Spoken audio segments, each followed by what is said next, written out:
75 years ago this fall, Japanese-American soldiers with the decorated 442nd Regimental Combat Team liberated a small farming town in France. Kathy Muneno spoke with one of those soldiers recently reunited with a remnant of that time.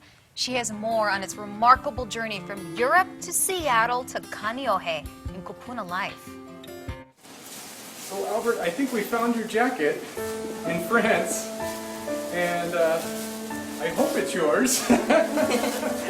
You ready to rejoin the 442nd?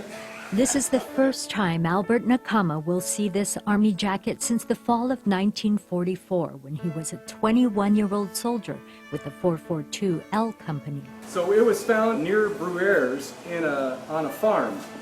And my friend that lives out there said the soldiers came through his property and they left a bunch of equipment in one of his barns. Bruyères is nestled among hills in the steep mountains of northeastern France bordering Germany, where the woods, Albert says, offered protection from an enemy so close and who ultimately killed 20 of the 30 soldiers in his troop. It's cold, rainy, and dark. Even at 96 years old, Albert didn't have to search far for memories. We were advancing in the open field, but we realized that we're making a big mistake. We're getting exposed.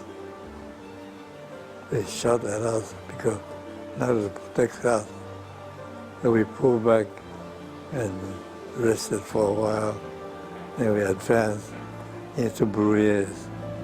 Maybe something happened, you got torn or something zipped through your jacket there.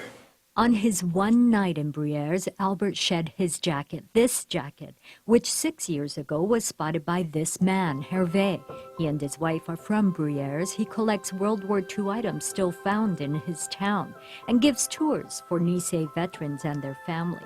He was driving down the road and he saw this farmer out in the field wearing this jacket. And he pulled over because he recognized it was a World War II jacket. So he pulled over and said, "Hey, where did you get that jacket?" He says, "Oh, they left it in my farmhouse after the Americans came through my farm area here. But I only wear it when it rains or snows." Hervé bought the jacket from the farmer for $15. Got it home and opened it and realized there was a Japanese name on it, which he knew it belonged to a 442 veteran. A. Nakama on the back and the inside. Hervé researched but couldn't find the owner. 2 years ago, he gave it to Seattle's Nisei Veterans Museum, where Chris Sketchley is the curator. A veteran there searched and finally found Albert's family member here in Hawaii, and that led Chris here to Kaneohe. It is the 75th anniversary of him being in France. So it's all kind of a miracle, really, if you think about the odds. What do you think about having your jacket back?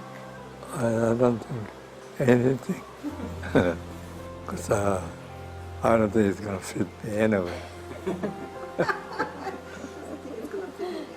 But it's a good jacket.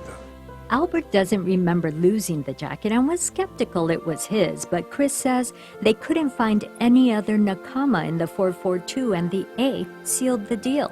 But then Albert shared another memory of being shot at. I get shot on my right cheek. Right cheek. Really? Yeah. In France? In France, up on the hill. When Albert's daughter and Chris heard that, another clue revealed. On the jacket, There's a- the hood, there's a hole in it. There's a big spot there. You had an angel watching out for you, boy. To this day, Albert and the entire 442 have the eternal gratitude of a town in France called Bruyères. The 442 emblems painted on the sidewalks and on the walls, and they have plaques that talk about the 442 battle there. A lot of the companies use 442 in their phone numbers. You're a hero to many. Oh, I don't think so. For Kupuna Life, Kathy Muneno, KHON2 News. Wow.